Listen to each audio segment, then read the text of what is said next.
O Google ainda ranqueia conteúdo em Lorem Ipsum. Esse foi um estudo de caso que foi trazido pelo Lee Witcher. Aí ele trouxe a lembrança de um caso que aconteceu em 2018. Em 2018, o grupo SEO Signals Lab iniciou uma competição de SEO.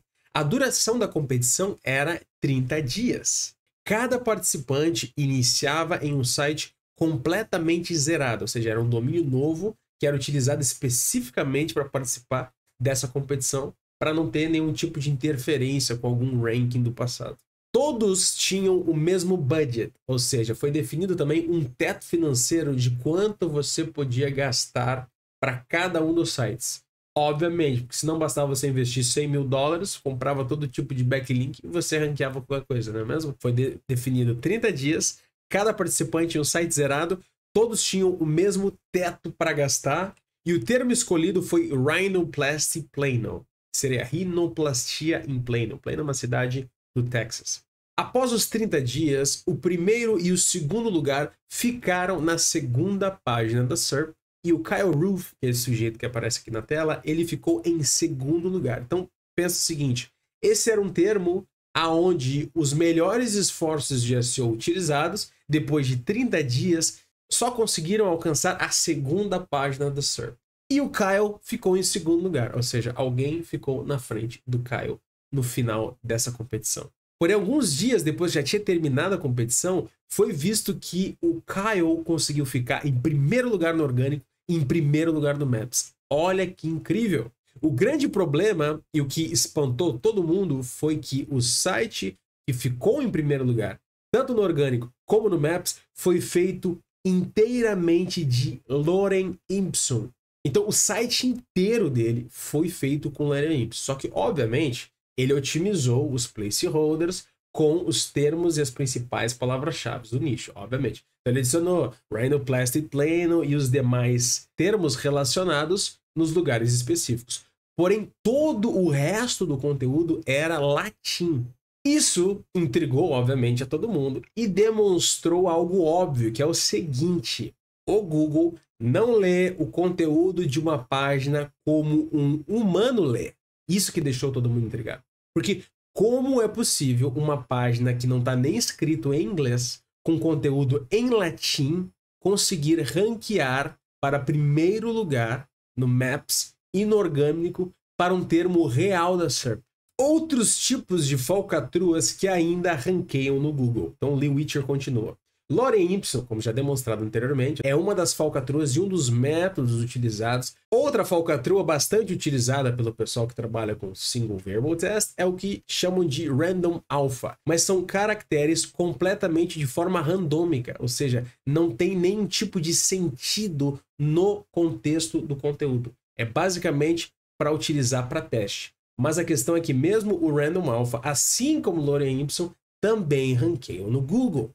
Aí você tem o alphanumeric, que é quando você mistura caracteres do alfabeto com números, também de forma aleatória. Todas essas falcatruas ainda funcionam para ranquear páginas, imagens e vídeos. Isso a gente está falando de 2025.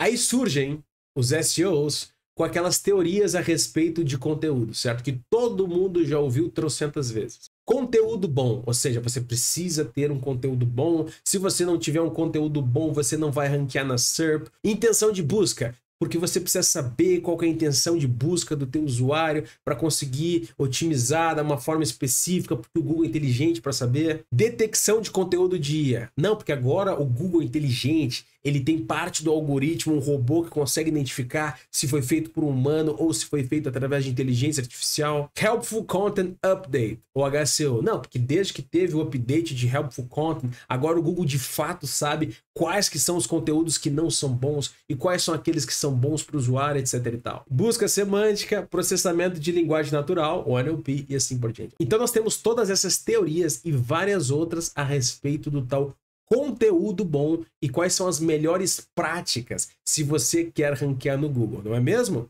Todas essas teorias assumem que o Google lê assim como o humano lê. E a questão toda é, beleza, se esse é o caso, aonde está a evidência disso? Essa é a provocação do Lee. Aonde está a maldita evidência? Aonde estão os testes que evidenciam de forma clara a forma como o Google identifica, e não só identifica, mas penaliza esse tipo de conteúdo falcatrua? Essa é a pergunta que não quer calar. Se de fato tudo aquilo ali é verdade, por que diabos ainda hoje, em 2025, existem sites Lorem Ipsum ranqueando em SERPs reais? Qual é a sua teoria que explica o Google ranquear Lorem Ipsum? E afinal de contas, aí a pergunta que ficou no ar é o seguinte: o que aconteceu com o site do Kyle Roof? O site do Kyle Roof acabou atraindo tanta atenção do mercado de SEO, deixando todos maravilhados e intrigados.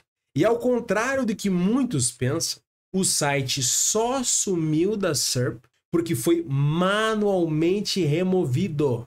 Ou seja, não foi um update do Google, não foi uma mudança de algoritmo que daí identificou que aquele site foi feito com Lorem Ipsum e acabou arrancando ele da SERP. Não, como ele atraiu tanta atenção, acabou atraindo a atenção do Google e eles foram lá, e como ficou feio para eles, porque basicamente expôs o algoritmo, eles foram lá e manualmente arrancaram aquele site da SERP. Mas agora eu quero saber da sua opinião, meu amigo SEO. Qual é a sua teoria que explica o Google não só permitir, mas ranquear Lorem Ipsum na SERP? Isso em 2025? Comente livremente aqui abaixo, pois eu estou curioso para saber da tua opinião.